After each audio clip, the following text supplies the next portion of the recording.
My name is Jacob Stoops. And I'm Jeff Luella. And you're listening to the Page 2 podcast. This is our podcast about the people of the SEO industry. We chronicle the real-life stories, experiences, challenges, and advice from some of the most amazing people in the business. In this episode, we chat with Aleyda Solis, international SEO consultant, speaker, author, as well as founder of Orainti and Remoters.net.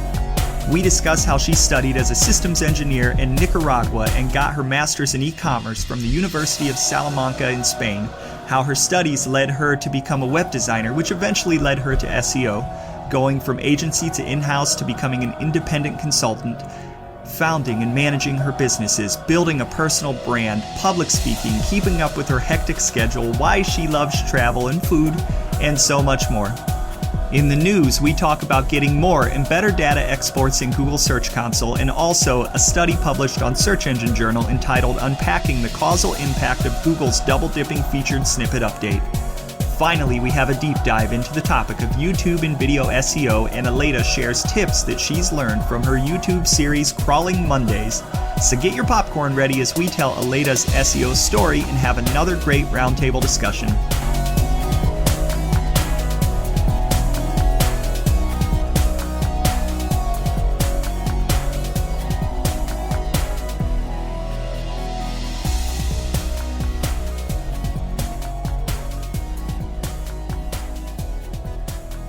Hey everybody, this is Jacob Stoops, and we are back with episode 43 of the Page 2 podcast, and I am here with my co-host, Mr. Jeff Luella. Jeff, how are you doing? Pretty good. Hey, howdy, hey. Hey, and Jeff, is it snowing in Atlanta? It is not, though. It's pretty chilly. It was like in the 20s this morning, but it'll be in the 70s by the end of the week. So I am surprised that they did not close down school. Here in Ohio, they closed down school this morning. It didn't even snow that much, so I'm not really sure why they closed down the school, but it left me scrambling and a little frazzled before the interview, and not as prepared as I would like to be. However, none of that matters because we have an amazing guest for our audience today. We have international SEO consultant, speaker, author, entrepreneur, and YouTube personality, Aleyda Solis. Aleyda, how's it? I wish. The YouTube personality part, I wish. Thank you very much for having me. It's a pleasure to be here. You are much more of a personality than I would say myself and Jeff are on our fledgling 5 or 6 video YouTube channel. Where we really have not been able to keep up with that as well as the actual podcast. But we are extremely excited to have you, and I'm about to deluge you with a plethora of questions, and I'm sure that our audience definitely wants to know a lot about you. And there's a certain amount, you've got a fair amount of content out there. So I'm sure maybe some people have read up on your background, but for those that have not, I think that this is going to be a really good interview and a really good for people to understand kind of where you came from and to talk about all of the different things that you have going on, because you have got a lot going on. Before we start, we have a growing audience, and we're very, very excited about that. But I will say we are a very humble, hardworking little engine that could podcast right now. And for those people that are first-time listeners, I just like to quickly give a quick overview of the podcast before we kind of dive in. So if you're a first-time listener and you're here maybe because you've bumped into somebody organically, that's my dad joke for the day. Organically, that's pretty normal. Most people have heard of it from somebody else who heard of it, who heard of it from somebody else, or maybe you bumped into it on Twitter. And we're growing our Twitter channel and our Twitter following. We're excited to have you. Here's the podcast. if you're coming here for a bunch of SEO advice, you're going to get that. But what makes our podcast really unique is that we focus on the origin stories and the backgrounds, and we really get into kind of the day-to-day grind of what it's like to be an SEO. Kind of like as a listener, if you were a fly on the wall and hearing what SEOs talk to each other about in terms of just the trials and tribulations, that's kind of the core of this podcast. And we dive into all kinds of issues. Imposter syndrome last episode, we talked about mental health. We talk about all kinds of stuff, where people come from. Most people don't get into SEO, especially if you've been in the industry for a long time, on purpose. Most people fall into it from some other place, and we find that those stories are incredibly fascinating, and those are the stories that we're trying to tell over the course of time. We've added in season 2 kind of a second leg to the stool, and that leg is SEO news. So we take the opportunity, whatever the news of the day is, to just share our kind of candid and unfiltered reactions to the news. And I've joked in the past that a lot of times it's Jeff being even keeled and me just going off on a rant. Which I find funny. I don't think I have anything to rant about today in today's news. Some actual, I think, interesting and good and insightful things coming out today. And then the third leg that we've added this season is a deep dive. And in today's episode, we are going to deep dive on something that we have not deep dived on before. And it's going to be video and YouTube strategy, which is great because we have Aleyda on, and she has a really great YouTube series, and I'm sure that we're going to dive pretty deep into that. But without further ado, I want to stop talking and allow Aleyda to talk. So Aleyda, can you tell us about your background? Who are you? How did you get into this crazy career called SEO, and kind of where are you now with all of the things that you have going on? Yes, well, I am an SEO consultant, and I have my own boutique SEO consultancy.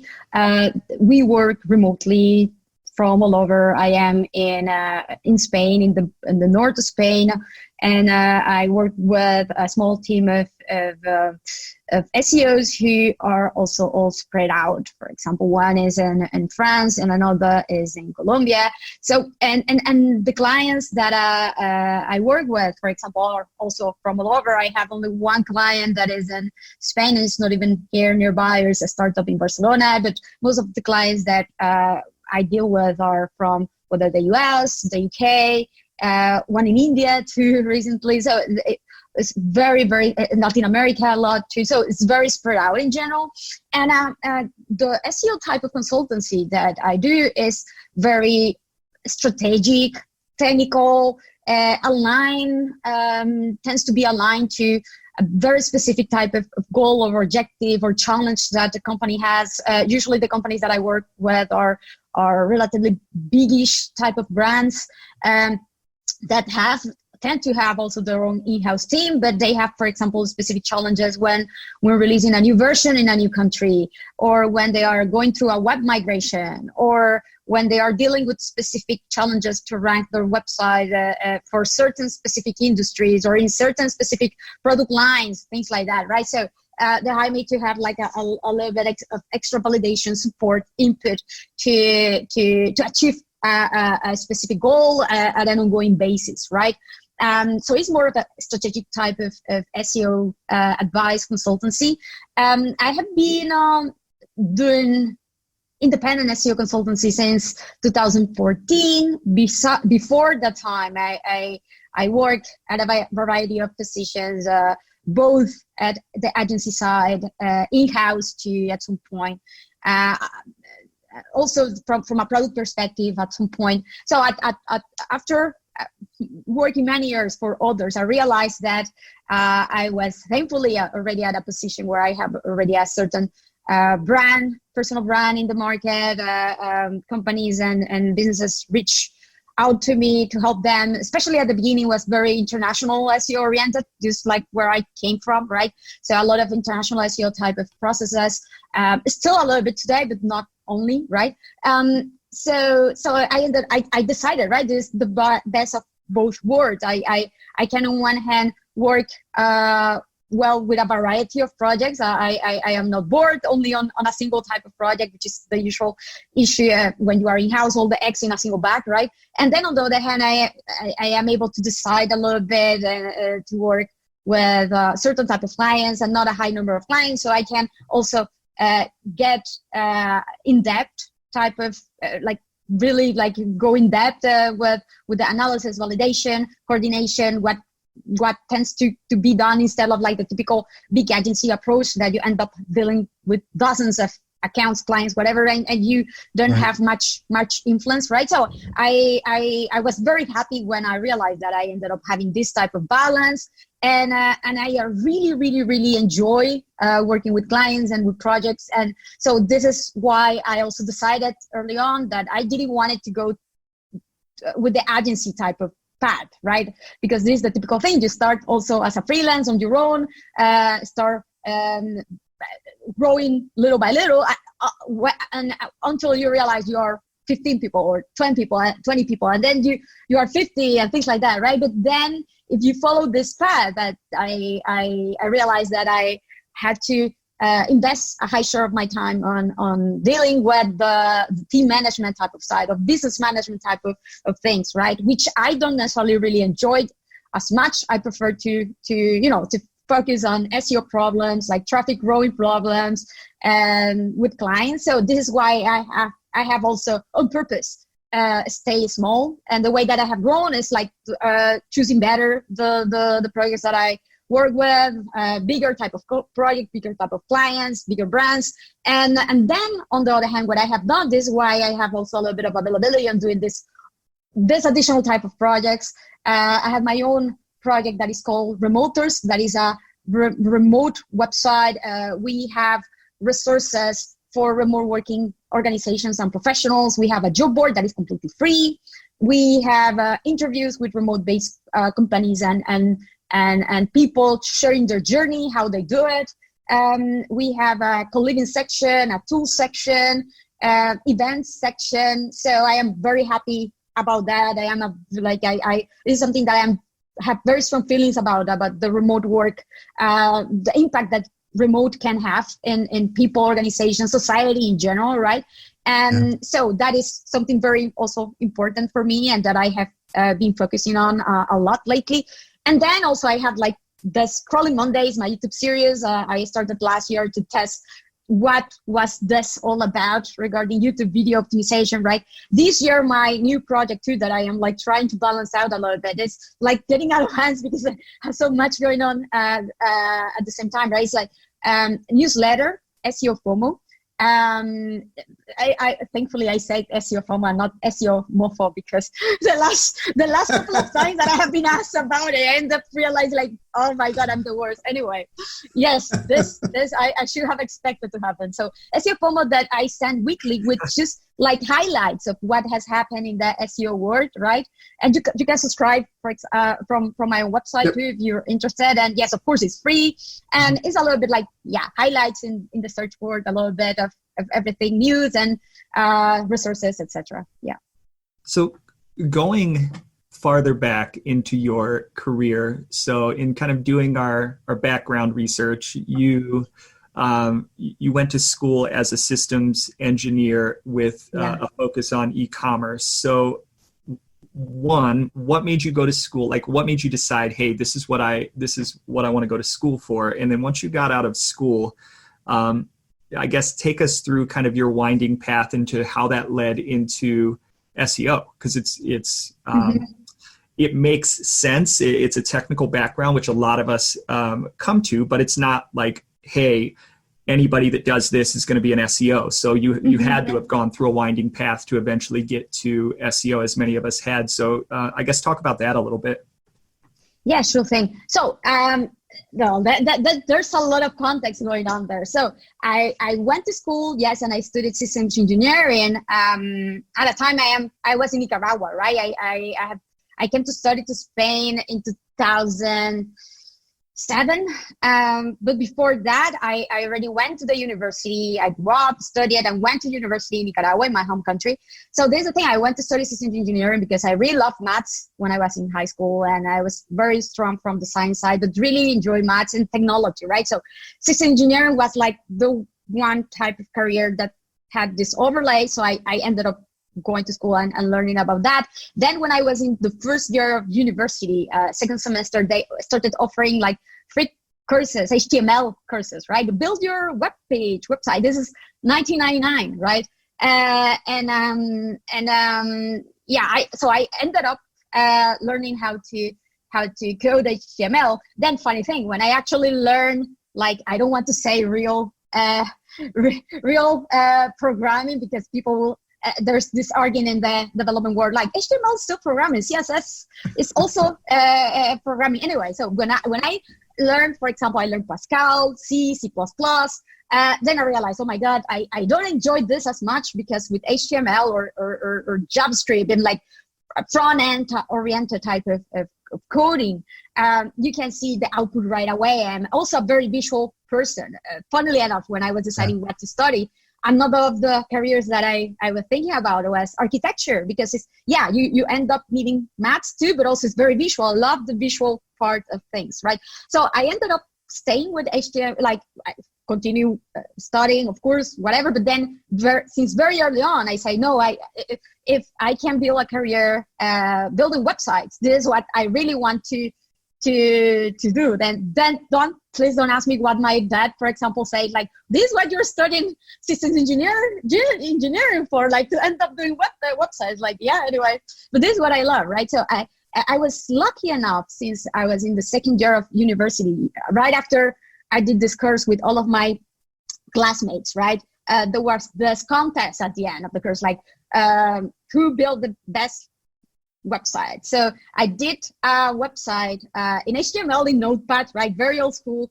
I have not used iframes at that point. Anyway, for the menu. Anyway, so I built one about marine turtles. Like, let's protect marine turtles. This, which was a very big topic in Nicaragua, right? Because we have marine turtles, like living eggs, etc. And people stealing them, so it's bad. People killing them, so it's like, So I want, emotional type of connection there. I won the awards. Let's say that I won it because of the emotional connection, and not necessarily because how good my HTML code was. Anyway, and after that, I was proposed to start working as a web designer part-time, because I still needed to go to university and study, of course. At this, there were, like, in Nicaragua at that point, there were like maybe 3 web design shops. Usually, like, they were areas of the ISPs providers, the internet providers. So I ended up, this is how I ended up building websites. Then after many years, a few years, I graduated the university. I became like a proper the designer / front-end web developer, and my last work as such was as the main newspaper in Nicaragua, La Prensa. Then I realized after a few years is that, I want to do more. I want to be able to, what is the next step, right? Like, you build a website, but you need to attract traffic. I also had my own clients having this issue, right? How do we attract traffic? So I realized about AdWords, but then I realized, you can do this also for free with SEO. So I started digging out a little bit. At that point, I realized that to grow more professionally, I was pretty stuck at that point. So how I can end up even learning more in a much more methodical way. So this is how I ended up coming to Spain to study an e-commerce master. Then when I went to this e-commerce master, like, funny thing, I ended up realizing that it was not from more, like, very prominent on the marketing side, which was the one that I was more interested about, right? But more on the technical side. So like building stores in Java at that point. Like, I was like, oh my God, this was not really what I really wanted to learn. But then when I was at that point already in Salamanca, that was 2007, I was very lucky that in Salamanca, there was one of the online marketing agencies in Spain that was very targeted towards the international market, because they offered their services mainly to online travel agencies or education type of organizations, like Learn Spanish in Spain or Learn French in France, things like that had a very international type of audience. So they ended up hiring me First, not as an SEO because I wasn't yet like really SEO, but just to help them as a web content manager, to help them optimize for handle in general the websites that they used to have, also that they handle for the clients. And then at some point, after working on that for a while, I ended up actually learning SEO because I was at marketing agencies where there were already people focusing on that. I learned from them a ton, and then I realized, oh my God, I really like this specific side of that. I am going to focus on it. And when one of them left the company, they gave me the opportunity to start filling that position, and this is how I become at some point, 2008, completely focused on doing SEO at that agency. And this is how I also ended up doing international SEO since very early on, because like 99% of the clients at that agency that was called Internet Advantage were mainly, international type of websites. So this is how I ended up also doing a lot of international SEO since the early beginning of my career as SEO, So I think one of the things that you've done really, really well in your time is you've developed a very strong personal brand, which I think has probably opened up a lot of opportunities for you, and probably a lot of things that now make you very, very busy. How do you feel like? At the start, did you know that your personal brand or those efforts, whether it be public speaking or you've written a book, now you're doing your own YouTube series, you've got a great newsletter, honestly, you're all over the place in terms of seeing you crop up within the SEO industry. And I think with that, I would imagine comes a certain amount of pressure, probably a lot of passion, but for people that are looking to build their own personal brand, how did you do that? How did you go about getting started and kind of putting one foot in front of the other at the start? And how do you balance it today? Because there's a lot going on and you only have so much time in the day. So how did you get started building your personal brand, and how do you balance it? Yeah, I think that the best way to do it is sharing what you know, right? And I think that is one of the main challenges that many of us have, because we always have the feeling, this imposter type of syndrome, especially in SEO, where it is no written like after you reach this point, you're actually an SEO or something like that. Like you always learning, and this is an ongoing process. As SEO, I am always learning. We are always learning because it's so dynamic and changing. So I think that it was when I started to share. I initially started to share and to write in Spanish, write in my blog. And of course, the topics at that point were very, very basic, like how to do keyword research, how to do this, because that was what I was learning at that point, and realizing how to do potentially efficiently. So I really wanted to share how I did that with other people, with the community, like giving back a little bit, because realistically, if I was able to learn quickly, it's because yes, I was lucky enough to work at this online marketing agency, but because there was also at that point, I remember SEO book or SEO Math and all of this webmaster word. So these were communities that I learned a ton from. So I also wanted to give back and do a little bit of, if they are sharing, I am getting profit from that. I want to share back, right? And so I started doing that, and that also helped. Twitter also helped. I started tweeting a little bit and connecting with SEOs from all over the world that I would have the opportunity to get to know at that point in person, right? Because I didn't ended up going to conferences by myself, like after many years of that. So I would say start sharing, start blogging, start tweeting, connecting, and working with people first online is it's the easier thing. And then after a while, start going to events. Now it's even easier. At that point, I remember like asking my bosses, like, can I have like the budget to go to Search Love at that point? I remember well, or to this conference in the US. I went to the first CES Latino. Imagine it's 2007.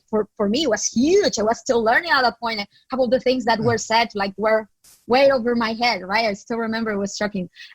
So anyway, so start going to conferences. Now it's much more easier because I think and I feel that there are many more conferences. There are smaller events in smaller cities, not only in big cities or in big countries, where you can go and start networking, start connecting, start learning more about more people, connecting with more people. So I will say to do that, to start sharing what you know, to start blogging, to start networking, to start, and after a while, people will realize, and you will realize, it is also a self-acknowledged type of process, like what are your strengths, what are really good about, and continue down that path doing what you love, what you are good at, and if you are really good at that and people see that what you share is consistently good, they will end up inviting you to speak somewhere. And if you do a good work, inviting you to speak, they will refer you and people will see you and people will invite you over to more places, right? So this is like a snowball type of process.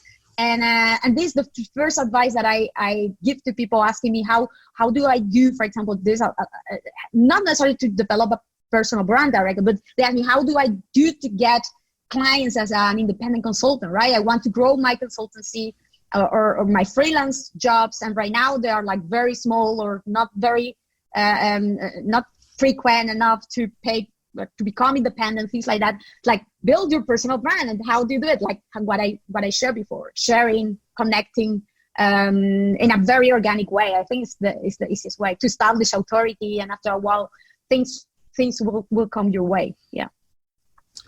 As you grow and you know your brand grows and you get invited to speak more and more often, how do you feel a lot of pressure to, like, I know there was a big Twitter conversation about things not to do as a speaker.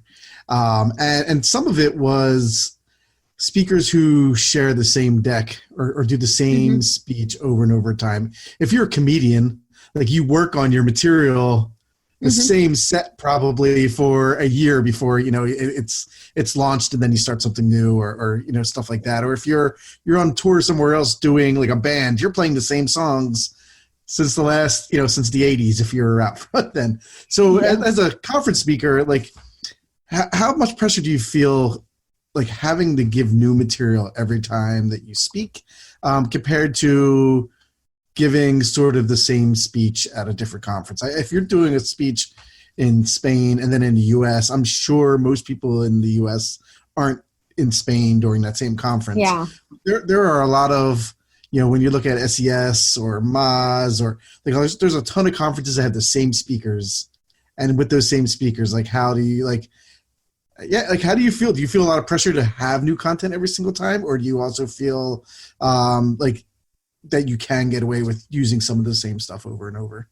So this, I think that it's about being reasonable about it, and on one hand is the overlay of two things. What do you have experience, and you have real insight and useful insights to share, and on the other hand, what has the audience not seen yet, or requested to see or preferred to see, and or they are interested about it, they will be much more happy to see, right? So indeed, like for example, when I was starting to speak, I spoke a lot about international SEO, right? And even if I try to change the insights, the decks, the examples, this is something that I always do, right? I personalize and localize the examples to be of relevant companies, local companies. So if I want to make a point of something, I will have the company from that country, right, that everybody will recognize or identify, right? But yes, of course, there's only so much that I can speak about international SEO. So at some point I say, I have more to share than only about international SEO. So that is how I ended up also speaking about SEO for web migrations. And this type of topics, for example, it's not that I came up from them from scratch. It's like, what do I do in my day-to-day? Why I feel that I have a good methodology, that I am effective, that I'm potentially better than others, or have something new to share. So my strengths, right? And this is what I do. For me, is straightforward, because I will never speak about something that I haven't done myself. On one hand, right? Even if I am requested, it's like, if you want to speak about link buildings, I think that there are dozens of people who are much better on link building, who are super smart on it, that need, and I will refer. That is what I do when I am requested to speak about this very specific topic. And then on the other hand, it's about not repeating exactly the same, right? The thing, right? Like if the audiences are completely different, if I have spoken about a topic in Australia, I know that the risk of repeating or giving the same talk, even localizing the examples, right? To the US audience, like the overlay will be minimum. So it will still be new and attractive and relevant to the audience in the US. So that is okay. But of course, I have had the situations, for example, last year, Brighton SEO, I had given a talk like 2 months before at this other conference, Digital Ellie Day or something. Yeah, indeed, I think it was at Digital Ellie Day, that I spoke about progressive web and SEO. And then I had the topic also set for Brighton, but then I realized, Digital Ellie Day is true that it's not Brighton SEO big, that is huge, right? But because of that, indeed, like even it's in London, Digital Ellie Day is in London, Brighton SEO is in Brighton, of course, but it's very nearby, and a lot of the people who go there are from London. And so I was like, you know what? Very too near in time, too much of an overlay because of how big Brighton SEO is. So I reached out to Kelvin and told him, look, Kelvin, is still a possibility, like a few months in advance, of course, but it's still a possibility for me to change the topic, because I wouldn't feel very comfortable on repeating this because I just gave a session about the same topic here, and there might be too much overlay. And he was like, of course, like the event organizer will be the first interested to learn about what other sided topic you could propose in exchange, right? So that is what I did, and that is how I ended up giving this presentation about why SEO processes fail, right? With data that I did this poll over Twitter and provided very specific actionable type of recommendations for it to improve the process, things like that, right? So I think that, it is a balance. Sometimes, of course, you feel pressure like, oh my God, there's too much overlay, but you should be able to identify it based on the overlay of the audience or how new the topic is, and where are your strengths and what you have also the opportunity to share about, and the interest of the audience. So there's a little bit of a mix, but indeed it's something that I acknowledge, and I understand that exists, and I try to avoid completely, not by having a completely new deck every single time, but do it like changing it in a reasonable way to still be able to give unique insights and worthy insights for that specific audience that they haven't seen before. That's good. Do you practice your deck beforehand? Like I know some people just go up, they know their information, right? So if you would ask me about certain things, I could probably talk forever on it. But when it has to like go with a deck in front of an audience, do you practice ahead of time? Like I know some people sit in the mirror and practice their speech, while other people just kind of have 4 words on a slide and they can just talk for hours about it. Yeah. Well, you know what? Realistically, when I was starting a long time ago, I didn't speak that much. I did practice, but not anymore because, oh my God, I wish I had the time. Maybe what I do though is when I do the slides, and this is the thing, I do my slide myself, right? So I know my deck, of course, because I have built it myself completely from scratch. And it's actually a process that even if I had someone that I could trust 100% to delegate to, I wouldn't, because I enjoy the process. This is the type of stuff that is completely like avoidable. If I want it, just build the outline. Another person will have the design skills to do it. But since I am indeed very design oriented, I enjoy it so much. Anyway, so since I know my deck, the only thing that I am concerned about sometimes is the timings, right? Yeah. If a new material, to make sure. So I have like a rule of thumb, not more than 3 slides per minute. And I'll be more than okay. And then I will do, after I build the slide, a couple of run overs completely of like going through the slides and saying it, like actually speaking it for myself, going through the slides to see how much does it take, or how's the pace and the connections between the different slides, to see if the storytelling is good or not, things like that. Yeah. So one question that I have, God, I have so many questions. You're traveling around, quite a lot. You're speaking at a lot of events, and you're pretty active and you're pretty busy. How do you manage to balance out having enough time to spend digging into the day-to-day with your clients, because you're still running a business. So how do you balance that out? And not only that, but like while still managing to have a personal life, right? Because that's important too. And I see you out and about quite a bit, and I'm like, I don't know how she does it. Maybe she figured out a way to get like 28 hours in the day somehow. Oh, I wish. I have to admit, I respect it a lot, but I don't know how you do it. Some people ask me, it's like, I have a hardworking twin that she's the one who works and works. No, I wish that was the reality. Well, it's about balance, right? And this is the thing. I started doing this because of my remote working site. Much more, right? And to show people that I was eating my own dog food. I don't have a remote work website and preach about remote work while traveling, whatever, having the lifestyle that you choose and not doing it myself. So I try to, while the talk, right? But then I ended up, for example, last year, oh my God, it was potentially too much. I ended up being very, very tired at the end of the year. So that is why this year I am already taking it much more easily. I am avoiding the back-to-backs type of conferences and always requiring to have a certain amount of time back at home, because yes, I have my home office here and I get so much more done than when I am on the go. But when I am on the go too, this indeed is stressful, but things that you need to I always need to make sure that I will have reliable connection at the hotel that I am staying. I have done webinars, I have done conference calls with clients, I have done presentations of audits, sharing my experience when on the go. Sometimes I remember like 2 years ago or 3 years ago when I was in New Zealand, right? I ended up waking up at 2 a.m. because one of my clients was in the Netherlands and the other one was in, I think it was San Francisco or Los Angeles. So there was no way in the world that the three of us will be at a good time, like at a reasonable, workable time for the three. But of course, I was the consultant here. So of course, I woke up, I set the alarm, 1:30 a.m. I woke up. Sometimes I forget when I am like on the go, I forget to tell clients to change a little bit the timings. And I had last year like call with a client that was based in France.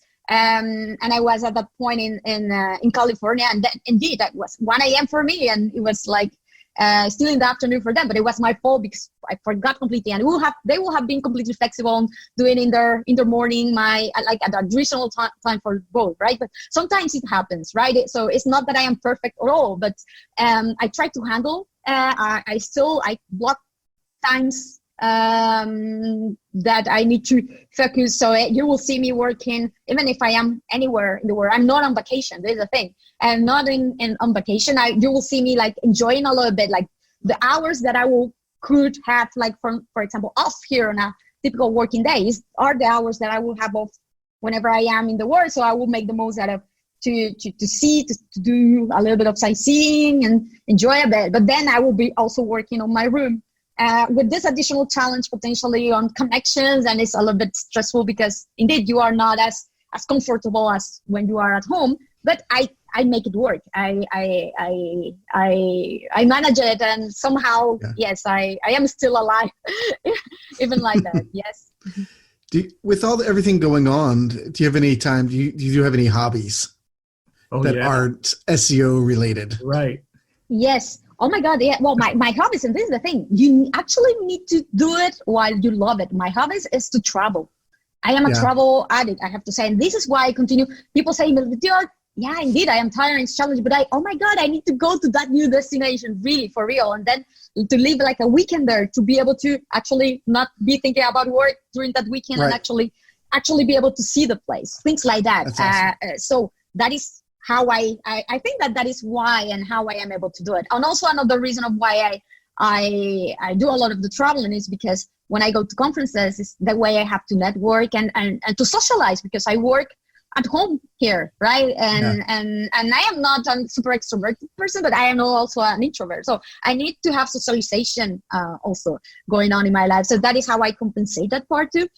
So it needs to be, there should be a driver there, much more important. Not only like, I need to go to conferences to speak and promote myself or whatever. There should be like an additional incentive there. So my incentive is like, it's a check on many of things that I love and I really like. And then potentially the the other hobby, I don't know if that will be like a hobby. I am I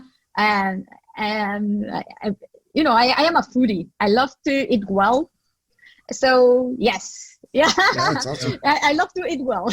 So yes, to go to places they're not necessarily fancy, but they serve unique food, delicious food, rich food for some people. But yes, that I enjoy to eat, and I tend to take photos and share my experiences about that. That's great. Yes.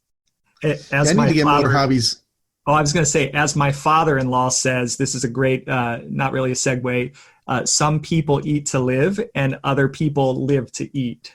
So. Oh, 100%. There's a thing. Like there was someone I don't know, a couple of years ago when this Soylent type of products started to get a lot of buzz, and I was like, why? I mean, I understand that the main purpose of food is to give you energy, of course, but it's an art. It's like it's one of the pleasures of life that you can actually enjoy. So yes, for me, it's more about that indeed. Well, as a foodie, I feel like I have to ask, and I wouldn't consider myself a foodie in terms of like that's passionate. Like I'm more of the I live or eat to live. But what is your favorite dish? Or what do you like to make that for is yourself? So hard. That is a hard question for me. And of course, you have comfort food. For me, if you ask me about comfort food, oh my God, like chicken wings, for example. I love fried food. It's not good, not healthy, I know, but for example, but good food that will probably be an overlay of many different like quality, etc., etc. For example, the chuletón of the North Spain, of the Basque Country, like delicious meat like this, high protein. It could work pretty well if you're on keto too. Not highly caloric, like indeed. So it's like it's chuletón. I love chuletón, and then of course I love ramen. Yes, ramen is one of my favorites too, especially the one that is is very hot and spicy. That's the one that is even red. I will say that is my favorite type of ramen with an egg inside. Yeah, I love spicy food. So I'm definitely, and I know that spicy food is not for everybody, but I feel like I've killed enough of my taste buds to where I can tolerate spicy food, and it doesn't make me sweat like it does other people. And I will say for myself, and Jeff, I don't know about you, like I always love like a good traditional Italian dish, just spaghetti and meatballs, or just any sort of pasta with a good red sauce, or pasta with like butter. That's my comfort food, with like a nice glass of wine or a beer or something like that. And I'm perfectly content, sit on the couch, let's watch a movie and go to sleep. Nice. Yeah, you need a lot of sleep after that for sure. No, right. That also really good. Really good. Yeah. Jeff, what about you, man? What's your comfort food? Tell us. Don't make us I will feel say bad. I'm also I am also a chicken wing guy, but I like a good steak. I'm definitely And I do like some broccoli on the side and things like that, but like the steak is usually the main course of the meal. And Jeff, are you an expensive date then with the steak? Like, it's funny. Sometimes I feel like I could be, because I like to get a nice steak. But then if I go with my wife, she is not an expensive date unless we go to a seafood restaurant, and she loves like Alaskan king crab. That's like one claw is like, it's $60. But we really go there when we splurge to celebrate. But at the same time, I'm probably more the expensive date. I like to go. I love Mexican food. So I have to say something regarding expensive, non-expensive. In our mind, it's like the most expensive it should be more delicious or more worthy. Yeah. And sometimes it is not that at all. I mean, 2 years ago, I had the chance to be in Hong Kong, right? I went to Hong Kong, and we went to this it was the first restaurant, I think, that got the 3 Michelin stars in Asia at 2 point. So it was supposed to be, it was expensive, and it was supposed to be very, very good. So we had the duck, the typical Chinese type of food. And it was delicious, of course. I won't say that it was bad, because it wasn't. But then the other day, the day after, we went to another restaurant that was like 1/5 of the cost. And I enjoy it more, even. Like, I don't know. It's like, for me, it was more tasty, more delicious, less pretentious too. So it was like more food also to eat. So yeah, sometimes it doesn't correlate, right? It's not necessarily, there's no correlation necessarily. Yeah, indeed. Jeff, I keep interrupting you. I'm so sorry. Oh, that's all right. No, I was going to say there's one food that I really enjoyed that I never thought in my life that I would, and is when we went to Portugal a couple years ago, and was octopus. And one of the people that we went with ordered it, and I tried it, and then for the next 3 days I had octopus at different places, and it was one thing I thought I would never eat in my life. It's very popular here in Spain too. Pulpo a la gallega, octopus, especially from Galicia, right? Like from the north of Spain, and it's delicious. And indeed, as a child, I would have never imagined that I would like that dish. I didn't even know it existed. But then when I came to Spain, I realized that it was very popular. Oh my God, it doesn't, indeed. If you don't know, you see it and it doesn't look appealing, but then you have it and it's so delicious. Indeed, 100% with you. Yeah. Delicious. Highly recommended. Yeah, it's one of those texture things. You just reminded me of my kids who won't eat certain things if the texture's wrong, and I could never see them. I'll try just about anything, but I could never see them eating octopus.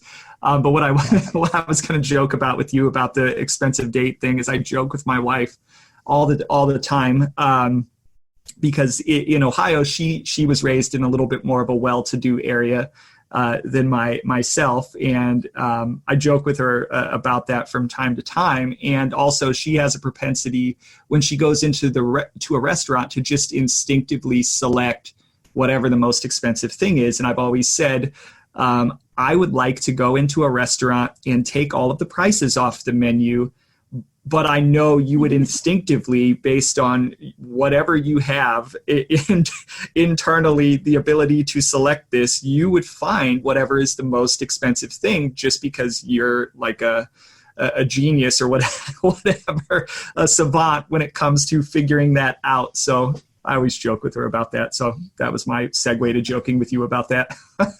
Bad segue. Anyways, so let's move on to the news. Let's talk about a couple of the stories in the news this week. Actually, talk about SEO. Well, yeah. I mean, we could just branch off and do a food podcast, but I think our audience probably wants to hear us talk SEO. I don't know. So one of the things Google just released, so this was February 26th for whoever's listening to this any other time, but they announced that they have new and better ways to export data from Search Console. And some of the things that I've gone through, and I actually haven't downloaded any of the data yet, but in their announcements, they now allow you to export the data behind their charts. So the cool thing with that is, like, if you're trying to mimic one of the charts out of there, you can download the data right from the chart itself, without having to download the whole.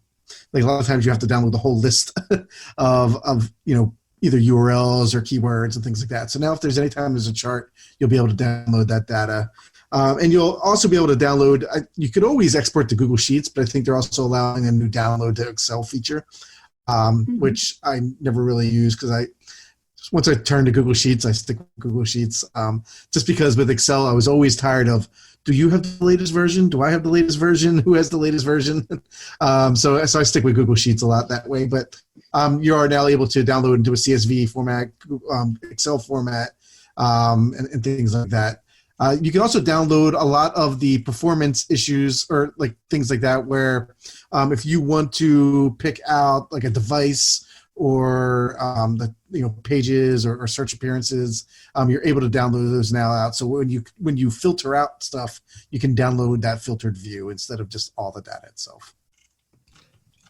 Usually I find myself complaining about Google in the news, but this is one of those weeks where I'm not going to complain. This is a good update, and something that for me has. I'm not going to say that I've run into this problem frequently, but every so often when I've been trying to get data out of Google Search Console, that has been a barrier, and then you have to spend a little bit of extra time figuring out how can I get this data and manipulate it in Excel or Google Sheets or whatever, and how can I make it look the way that the chart is, because I can't get to the chart data. So this is just one of those nice little I think just things that they're giving us now. 5 years ago, when we had no Search Console data or anything, would have been doing backflips over something like this. This is definitely a nice to have. But I will say, Search Console, from where it has come from over the past 3 to 4 to 5 years, it's in an amazing place. And like I said, if you've been in the industry for a long time, getting data has not always been that easy. And with what they're doing at Google and what they're beginning to do at Bing, although, as we said last week, I'd really love to see their value proposition in terms of how they plan to be different than Google Search Console, because what I've seen thus far looks very similar. The data and the access that they're providing us these days, and I think it's only going to get better, is unprecedented in our industry. I think that really in many occasions in the past, I have complained a little bit regarding the way the data is displayed by default, right? To that, because on one hand, for example, even in the performance report, we have on one hand the keywords that are non-filtered. So, for example, if we have a global website, it's a pretty pointless if we don't filter by country, by device sometimes, or by specific pages even, because it's so generic. So you need to filter to have much more specific, meaningful, relevant information to analyze. But then on one hand, I know since last year is Daniel Weisberg, who has been focusing on the Google Search Console, and you can tell with all of this new features that they have launched, and indeed, I think that they're taking steps to make the data better integrated, better segmented in a way that it will be much more actionable for people analyzing it. And at the end of the day, it's the official source of data too. So it's if you have even if you have many different tools, your own crawler, etc.,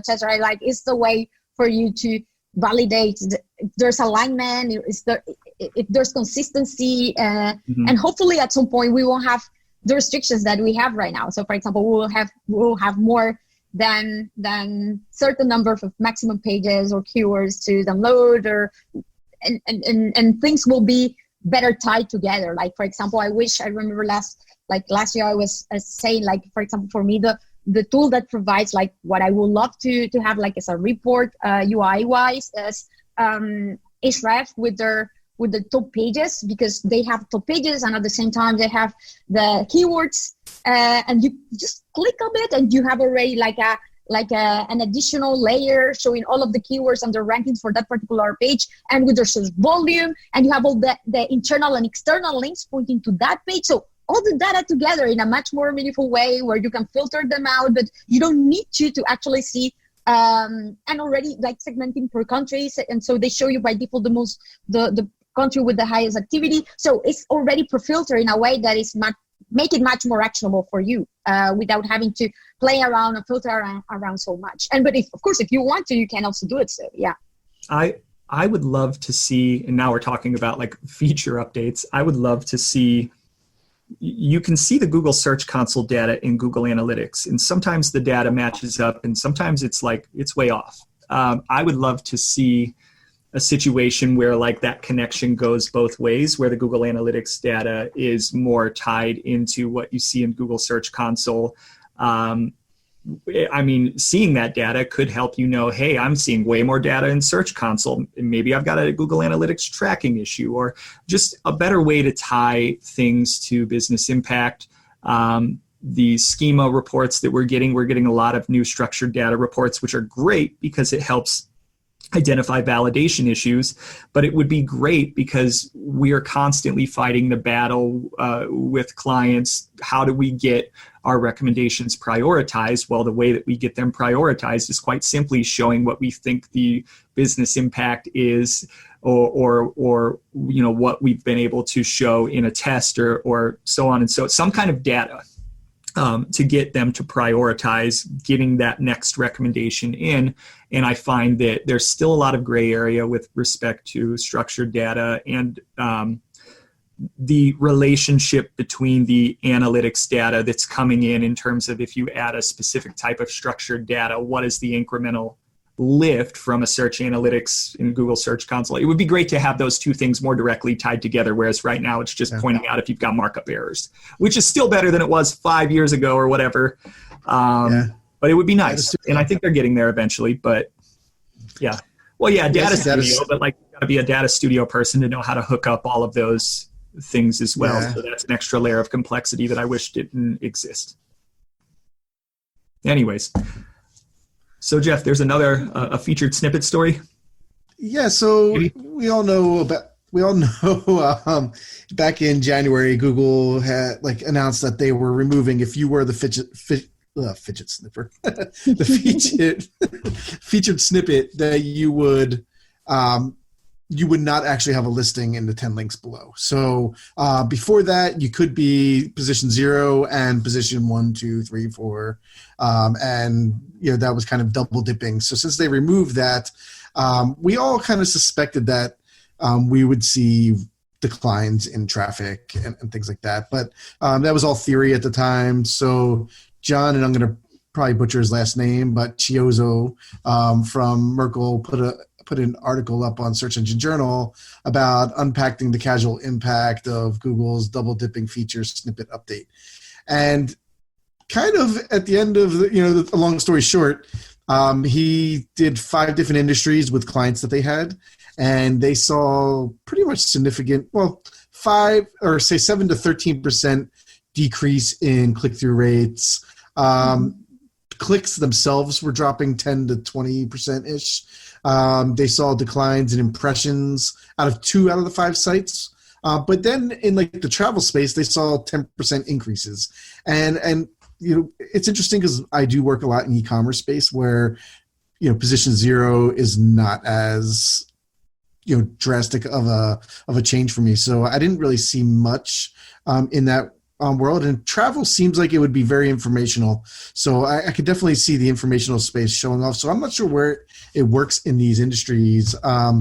But Aleyda, I didn't know if you saw any type of movement after this feature snippet update. Yes, in my case, indeed, most of my clients are transactional oriented, like a lot of e-commerce or marketplaces or B2Bs, but very transactional focus. Indeed, not so much from an informational perspective. They don't bring relatively as much traffic as from a transactional perspective to actually see a real negative impact from it. However, on my own website in Remoters, I actually, because we rely a lot on the blog to drive top of the funnel type of traffic to the website, I had been literally directly structuring the content to get those sweet feature snippets already for a while, and we were doing it. So we post, like, for example, what the best traveling backpack for digital nomads, or the best mailboxes services for digital nomads, or the best travel insurance for digital nomads, these type of topics, right? And so we double dip. We were as a feature snippet or in position 1st or 2nd. And indeed, I have noticed a decrease, unfortunately, from what we tend to have before, potentially 15, 20%, something like that. In that is noticeable, of course. However, I have to say something, right, too. It is worse than before, because before we had the double dipping, but it's still better to have the feature snippet than being just featured in position 1st, because I have been able to to test out that for a few keywords for the same articles, we are not as a feature snippet. We are not showing as a feature snippet just as a position first, and the click-through rate is not as good either. So yes, it's worse than before, but it's not as bad yet as being position one organically, purely as the usual, right? Right. Well, and one thing I wonder is, are there people, so everybody's looking at their own featured snippets, right? And they're saying, hey, I lost X amount of traffic because I went from 2 listings down to 1. And I would wonder, looking from the bottom up, how many people might have benefited by just zero-sum game moving up by default because somebody lost a listing because they had a featured snippet. And that would be an interesting way to look at that. Did my competitor who lost their ability to double dip, did that lead to an improvement in my own traffic because I moved up 1 spot or whatever it may be by default? And maybe it's not as black and white as that, but there's a lot of kind of top-down analysis. It would be really cool to see the bottom-up analysis, but like you, my clients do not tend to rely heavily on that top of funnel content. They are more transactional, so there have been fewer opportunities to test. One thing I would ask you guys, and this is just I think a general question, are there any scenarios where you would purposely utilize the no snippet tag to take yourself out of the featured snippet? I've wondered personally what those, I guess my default answer would be probably not, but I'm open to the idea of doing it. And I would wonder, like, what would be the scenario that would make you purposely take yourself out of a featured snippet if you had it? Are there any? Yeah, I think that Claire Carlisle shared a post about how she chose to, instead of having leaving the feature snippet or leaving her article as a feature snippet, to go for the FAQ schema or something like that. And she had a little bit of data over that and that indeed, like, it was a decision. But yes, I haven't seen that data of someone, and I mentioned at some point that I was going to test this out. But you know what? I since I already lost a bit, I don't want to lose further. But I will end up doing it, because just for the sake of testing it, right? At least for a while with my own articles, to see how much I end up, because I'm sure that I will end up losing in click-through rate if I lose completely the feature snippet with a few pages. Let's see. I will definitely, I promise that I will test it. Even I will do the hierarchy right now. It's funny. It would be like, well, what happens? Like, let's say you put the no snippet tag in, and then you get whatever results you get. I'm assuming the loss in clicks. And then, like, what if you decide to take it out? Like, do you just automatically go back into the featured snippet if you were there before? Or what if you lose it forever? Yeah, well, this is the thing, right?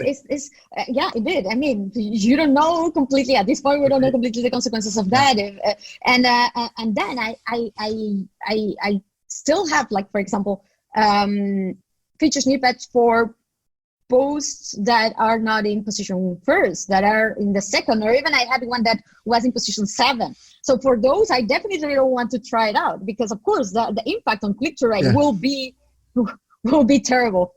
For sure. I don't want to see that. Yeah, I know some people, like, you can limit how much content will be in a featured snippet.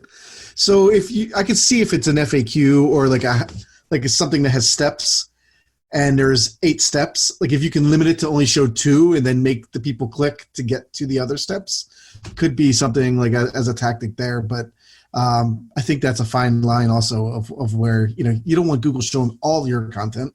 You want them enough to where they kind of, it's like an enhanced meta description, but then still need them to click to finish it. But I don't think all content is built that way, right? Where there's 10 steps. And I've seen some feature snippets that are really long that have a lot of things in it. So I think there might be ways to limit that to make it where you could still have your click-through rate and kind of be in the feature snippet. But that's a case-by-case basis, I would think.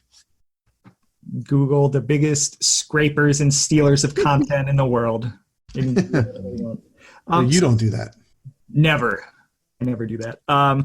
So let's move into the deep dive. I think that's enough news. There's a little bit more, but I think that's a good stopping point. And I really want to talk about video and video SEO. Definitely. I know Aleyda has a lot to share, and I've had a recent client experience that I think is really worth sharing as well. And Jeff, I'm sure you've had a lot of experience in video as well. So let's dive in. And I think a good kind of starting point would be, Aleyda, your Crawling Monday series. One, what made you kind of start that up? And I would say, what have you learned as a result of doing that? And maybe not just what you learned, but kind of, I would assume that you went into it with some sort of a plan in place, and not just willy-nilly like me and Jeff and our Page 2 podcast YouTube channel. That was super willy-nilly, not as much of a plan as we probably should have thought about. But I would assume that you went in with a plan. Well, realistically, my only plan was I want to try it out. I want to test it out. That from an SEO standpoint, it's like how does it take, or how much does it take to rank a video and then grow the video traffic. And this is the thing. This is what I have learned in general, is that there's only so much that you can do from a search optimization position, or from a search optimization standpoint, to grow your actual traffic over YouTube, because 70% of the traffic from YouTube not even comes from search. It comes from the recommendation system. And so what I realize is that, if you want to really be like a very prominent YouTuber or successful with big numbers, right? First, I shouldn't be doing videos about niche topics in SEO.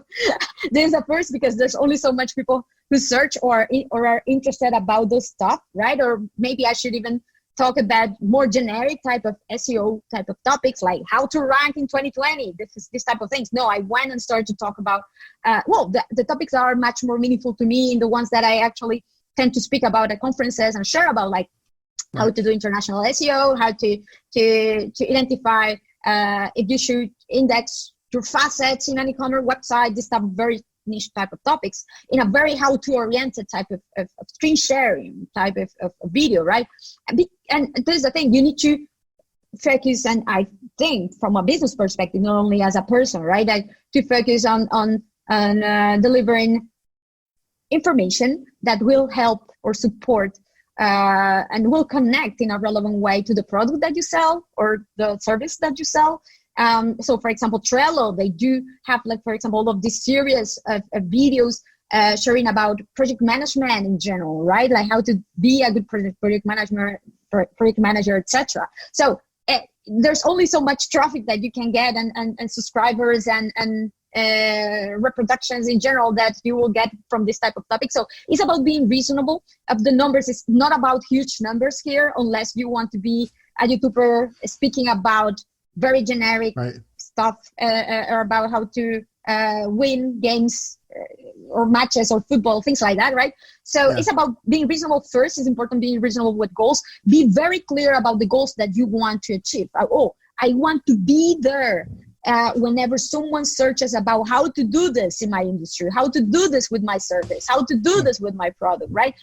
Like we do keyword research and audience research and competition research in SEO, right? It's not being ranked number first for SEO in general or tool in general. It's about being there for those specific relevant type of topics of your brand or service or product, right? So that on first, it's important to have a very specific goal and do the appropriate research. Accordingly, there are tools that I have shared about already that will help you to do this. For example, already tools that are SEO tools that have YouTube support, for example, Keyword Tool.io or Ahrefs, and then the rank trackers that have YouTube support, Rank Ranger and AccuRanker lately too. So they allow you to track your rankings not only in the video carousel or with the video thumbnail in Google search results, but also within YouTube search results. And then the tools are completely focused in YouTube that you can use to do keyword research and rank research too. So for example, TubeBuddy or vidIQ too. So yeah, these are tools that you can research and think about it like if it was a keyword competition research to come up with which are the topics that I should focus on, how these other channels or videos are already optimizing for. So when doing this validation and this analysis, I realized that there are three things, like it's relevance, engagement, and retention, right? The relevance is like the same that we have in SEO. The title should include the term, the topic. The description should include the term, the topic. The hashtags in YouTube that you should include in the description, that they will highlight above the title of the video, or that you can include also in the video, and they will become clickable. So anybody who clicks on that, they will generate. You will go to the search result of that term that has been a hash. You have to put as a hashtag. Then you have also the tags, right, that are useful for early discovery, right?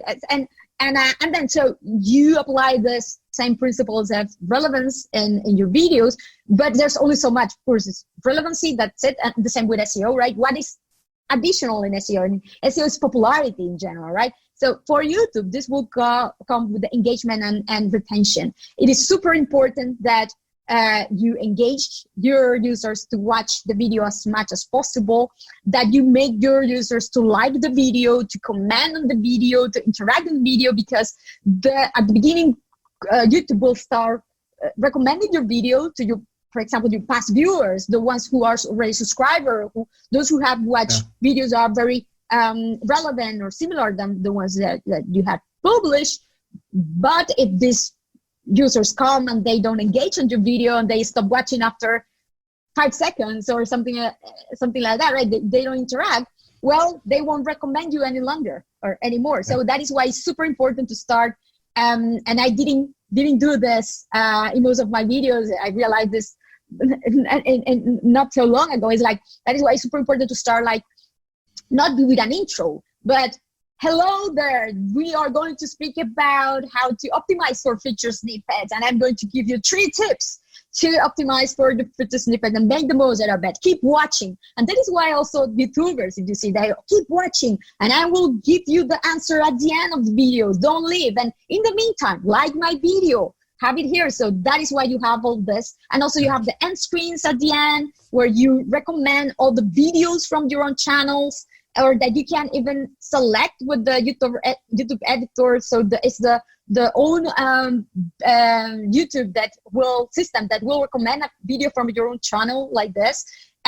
So there are different tactics like this to keep the user engaged. And also, for example, all YouTubers do this. They pin their own comment. They will say, like, incentivize the user to leave a comment. So they will be the first ones commenting on their own video, saying, thank you very much for watching the video. If you like it, remember to leave to like it and to leave your question below.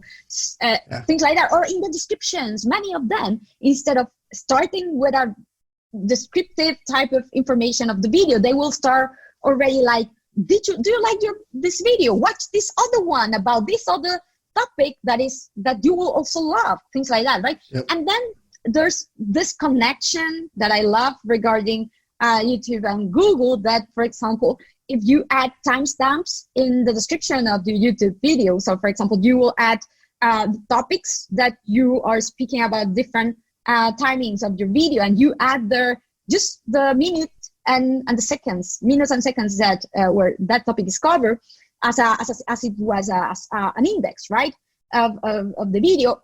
Google has started to highlight, and then if you are included in the video carousel in mobile search results, or in search results in general for mobile, Google will highlight that video that is ranked first in the carousel as a result, a much more bigger highlighted type of result in mobile search results with the timestamps there. So from a click-through rate perspective, that's heaven for sure. That is much better than just being the first in the carousel. So yes, there are different ways like this, but this is the thing. Like my big realization after publishing 24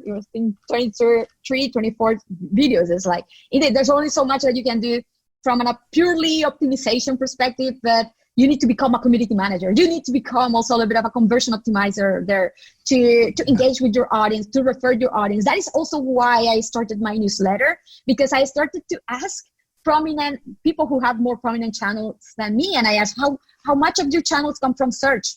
Like 10%. 1/3 the one that had maximum. Why? Because these are bigger brands, bigger or bigger people with even bigger personal brands than me that have bigger communities, and most of their traffic come from their communities. And this is how they also make. This is the thing. This is how you also make the YouTube recommendation system to recommend you, because when they just publish their video, for example, what I used to share it did in Twitter, LinkedIn, in Facebook, but in general, right? They have their own communities in Slack or in Facebook or anywhere that they share the link, and that community is of people who are interested about that. So they will click and they will watch, and that will make YouTube to recommend it even further. So it's a little bit indeed, it's a little bit pure engagement game, right? That is so. Hopefully, I will be able to up my game there with my newsletter a bit more that I have this year to be. So I have a few tests coming about that. I also did a little bit of newsjacking. This is funny, right? Like my top videos at this point is the one that I did with an interview with Googlers, with Google web analysts, John Mueller, Gary. It's 5 of them, right? I think it's the first time that someone has interviewed them all together. Martin Splitz, they were all together in the Google office in Zurich while I was there at the Google event at the end of last year. So anyway, I did this interview. That is the one that have gotten more views because, of course, if they have bigger brand than I do, bigger authority. I went beyond my own community, and Barry Schwartz featured in Search Engine Roundtable, things like that. And then on the other hand, I also the second most watched video is the video that I did recently about feature snippet when the news was just released, because I had already tons of data about it because of my own website. And this was data that I could share without problem because it's my own website, right? It just doesn't happen often because, of course, I won't share the data of clients. But this was like a lining of the good timing and the data that I had. I was like, okay, I will give a specific episode here about what to do, how to analyze, how to make the decision, how to measure the impact, and that worked very well with the newsjacking, right? So yeah, I am testing out more things to do nowadays, also with coming videos, and then there's another thing probably to finish with this is that I will say that this shouldn't be just something for people, right? Looking to develop their personal brand, but more and more go to websites that have complex type of services, even B2Bs, like go to MailChimp or go to for example, the Trello, or go to even, I don't know, it was a cruises websites and services that are not tangible and you need to show, or that are too complex and you need to show again to sell them. Or even Nike, they want to show the latest sneaker because it's different, it's cool. Like this. So I love to see more and more e-commerce websites, B2B websites, complex services websites, like in general, having or featuring, including videos showing their products, explaining their products, having a sales support type of role in their landing pages or in the product pages or category pages, not only in guides, right? It's not just how-tos, but it has also an important role from a transactional perspective.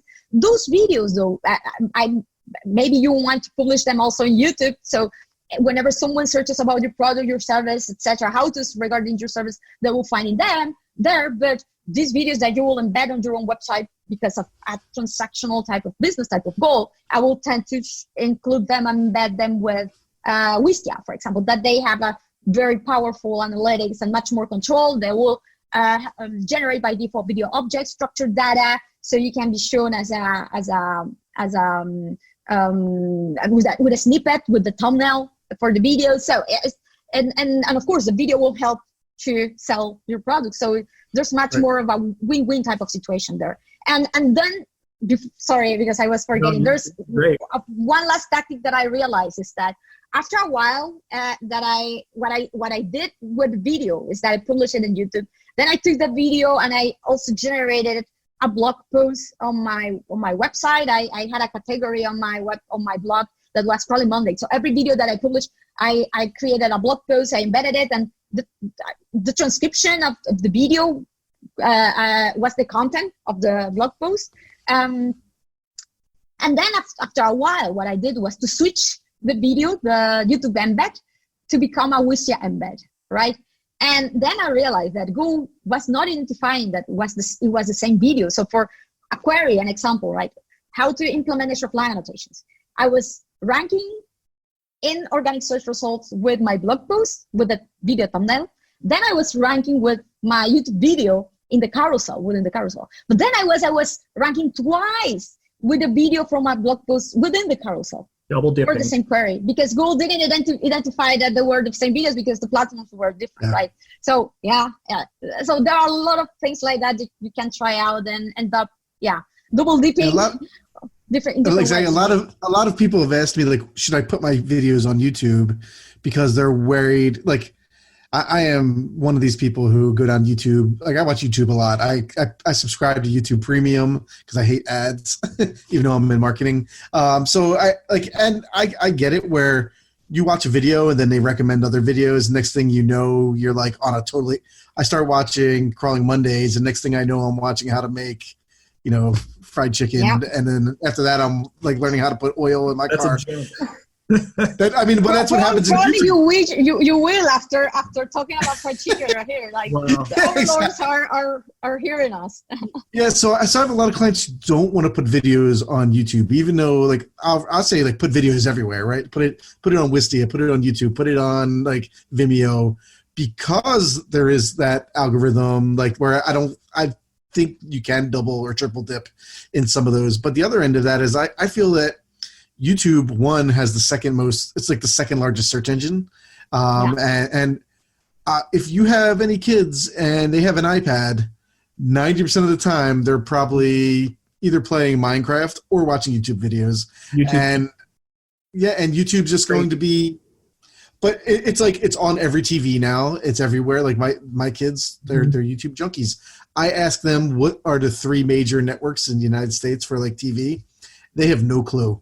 Like, they have no clue about cable television or anything, because everything is through YouTube, and that is their network of choice. So I see in like 10 years, I mean, besides the billions of people that are on it now, I see it like really like the kids of today, that's where they're going to find all their information. And I don't see YouTube getting replaced anytime soon. It's so expensive to have something that would compete against YouTube.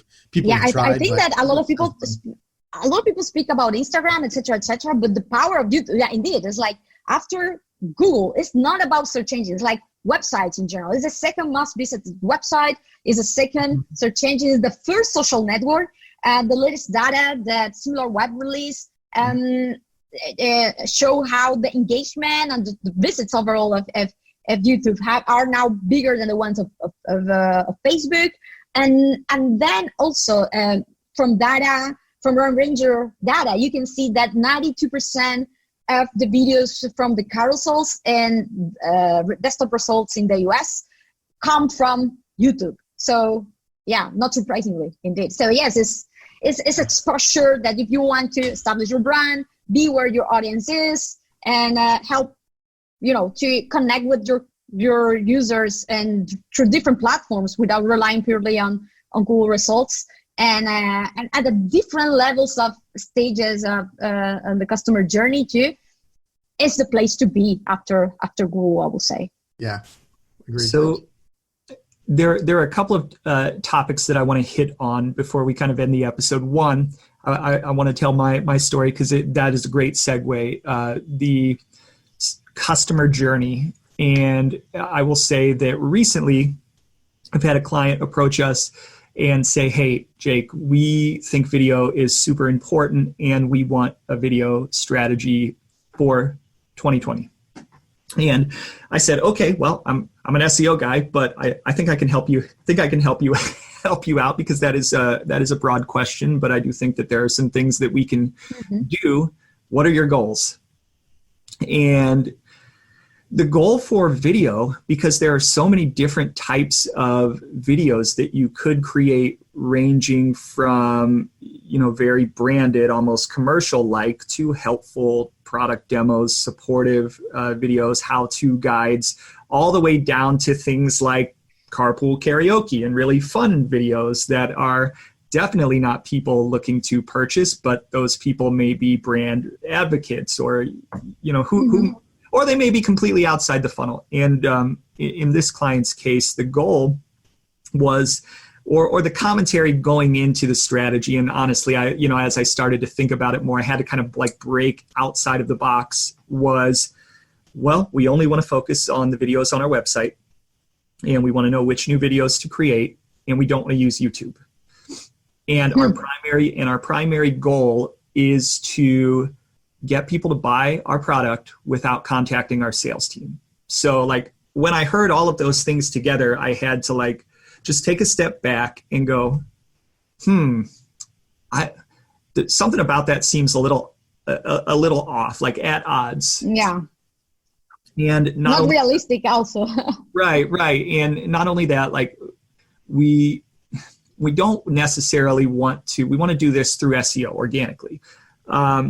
So I went into my cave and I put together a strategy, and I said, okay, like, let me just completely rethink this, because like what I think they want is me to tell them exactly what videos to go create. And what I think needs to happen is maybe everybody in the room needs to kind of take a step back and think more broadly about video in general and what it can do for you and what it can't. And of course, there are SEO things that we can do. You can technically well optimize your video. You can use structured data. There are speed implications that you have to think of. There are hosting implications if you want to, embed a YouTube version of your video, or if you want to host the video through like a Brightcove or a Wistia or something of that nature, or a Vimeo, for example. So there are those implications, but I think like what I would encourage folks to do is to really take a step back. If you're thinking about a video strategy and thinking of your goals, and in this, I'll just use this this client as an example. Their goal was to create a video that drives sales without people having to get customer service involved.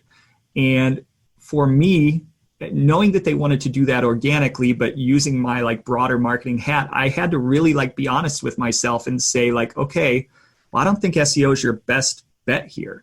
I think, if you're thinking of where a customer would have to be at in the funnel, which is very close to purchasing, the best things that you can do would be to, one, take a very branded approach, almost like commercial-like, and two, honestly, like maybe you need a paid video strategy, and maybe you need to consider doing, those interstitial ads on YouTube, or a video display ad, or hell, if and this is very specific to their product. If you're looking at decision makers within an organization, maybe you need to go over to LinkedIn, which also has a paid video solution, or maybe you need to consider, there's obviously Twitter has paid video, and there are other places that have paid video as well. But like in that case, I had to say, okay, all of these places have native video options that you can go in and optimize, and you can put your video on your website, and there are things that we can do. You can put your video on YouTube, which, by the way, I said like,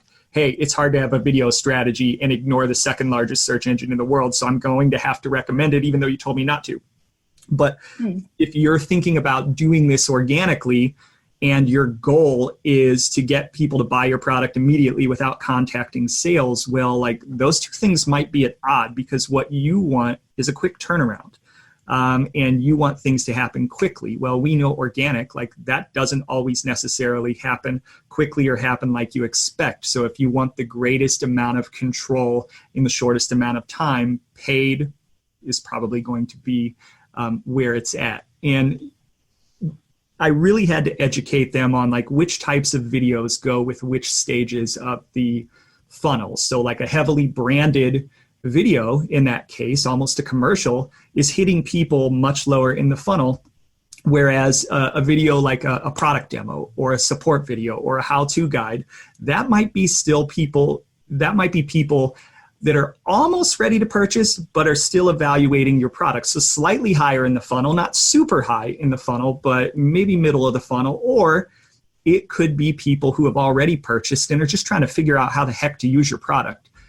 So the intent there might be a little bit different, and it might not get you to your goal, which is to drive a bunch of sales without people contacting support. Now, that particular aspect, a product demo or a product support video, fulfills the part of providing the support without having to get sales involved. But again, like I said, it might be post-purchase funnel, and it might be people who have already purchased. So right there and then, depending on what your audience mix looks like, well, you may not get as much bang for your buck if you're heavily betting everything on that. But then there's also the idea of, okay, how do we hit people higher in the funnel?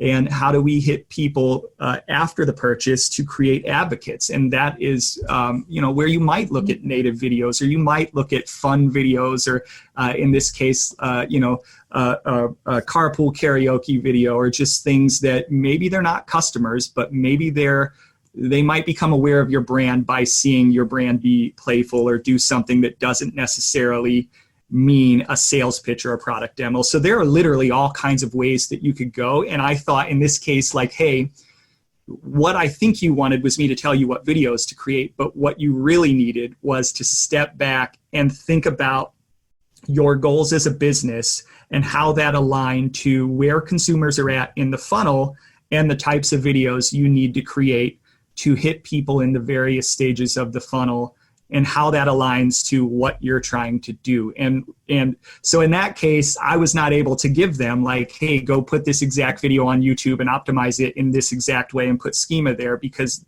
they needed to expand their way of thinking. And that would be the advice that I would give to anybody thinking about a video strategy. Is it can be simple, but often, especially if you're working with a brand, it's not that simple.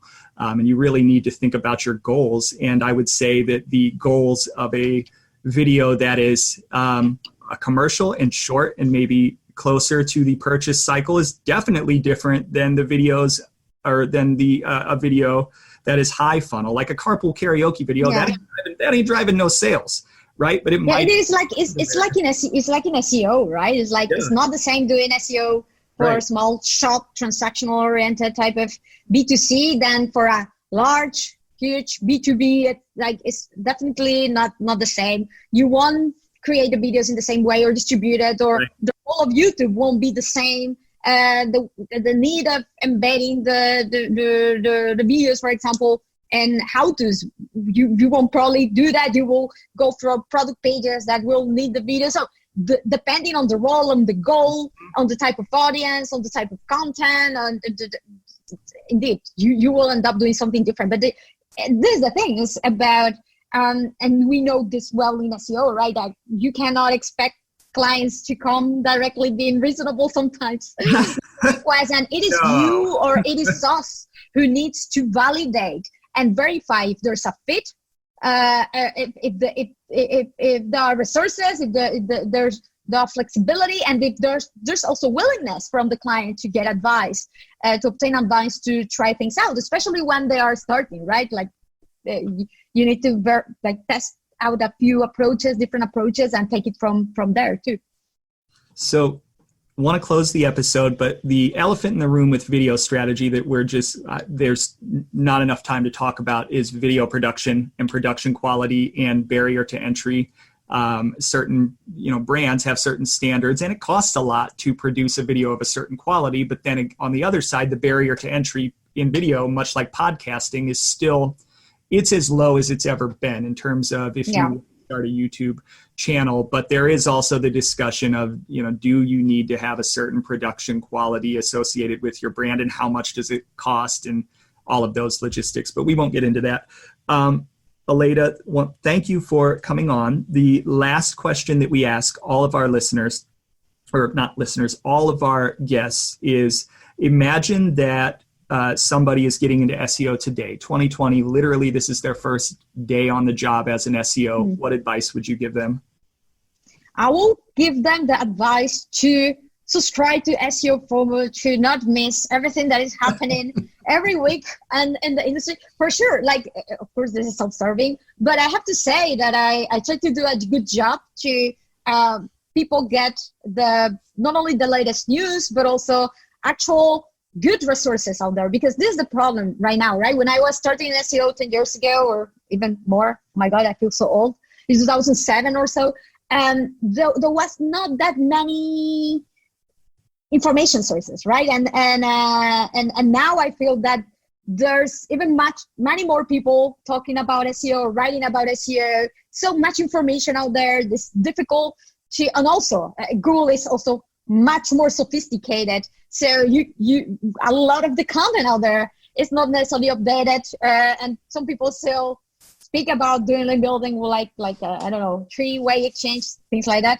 So it's important to learn to test things out, to keep updated, but also have filter out a little bit on the information that you also take and test out for yourself. So that is going to be probably like my recommendation, to keep updated, to focus. I think that there's a good share of SEOs sharing a ton, very good information in Twitter. I try to curate and highlight the best and my newsletter. But then, of course, is to try things out for yourself. You need to set your own website. You can do this very easily with, CMSs out there like WordPress. And test stuff for yourself. Verify out there. Double check to see if the results that you're getting are the actual results that you see out there. And it is as easy as many say out there, right?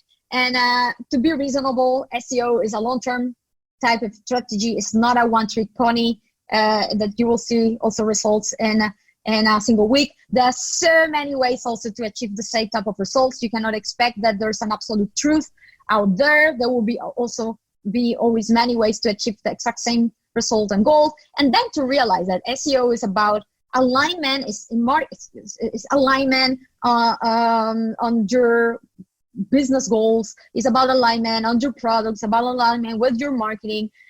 So real life SEO, how I like to say, is like when you're not doing SEO for your own small website, has to do a lot with this. It's about having also good skills on communicating with clients, communicating the needs, the goals, the impact, and coordinating well. So as an SEO, if you want to build a career in SEO and not doing it so only with your own websites, it's not only about testing out, verifying for yourselves, but also potentially also improving your skills on that regard: communication, coordination, business understanding, marketing understanding, to be able to work well in different environments or targeted especially with bigger type of companies. That's great. So Aleyda, thanks for coming on our episode. Where can people find you or get in touch with you? I am very active, besides my website, of course, aleydasolis.com, and in Twitter. I am very active in Twitter, so people can follow me and find me at Aleyda, ALEYDA, because just in case people don't know how to write Aleyda. So I am there, and then on my website too. And then Crawling Mondays, they can search me over YouTube. Please subscribe and enter the recommendation system. and yes, also now with the newsletter too, indeed. Yeah. No, I actually had one closing question too. How does it feel to be a celebrity with one name, like Beyonce? Well, I have to say, it's not because I'm not a celebrity. I know. It's because my name is not so common still, and I was early enough in I think when it was, I think at the end of 2006 or something like that I started in Twitter. So I was lucky enough. It was in the first year of Twitter to get my first name, and it's not so common. It's a little bit used in Latin America, but it's not Maria for sure. So I was lucky enough to get my first name. Indeed, that is cool. That is cool. Sadly, when you search for Aleyda, depending on your location in the US, you might sometimes get above me. There's a restaurant in Texas, Aleyda Tex-Mex or something like that. Sometimes, but yes, I am in the top positions too. So I'm just lucky like that not have a very generic name. I mean, That's great. Jeff watches Crawling Mondays and thinks about chicken, so I could see him making that mistake. All right. Well, Aleyda, thank you so much for coming on. We really appreciate it. And this was a great episode. Thank you very much for having me. I had a really good time sharing with you and talking about everything, and even nice, not necessarily SEO related topics. Yes.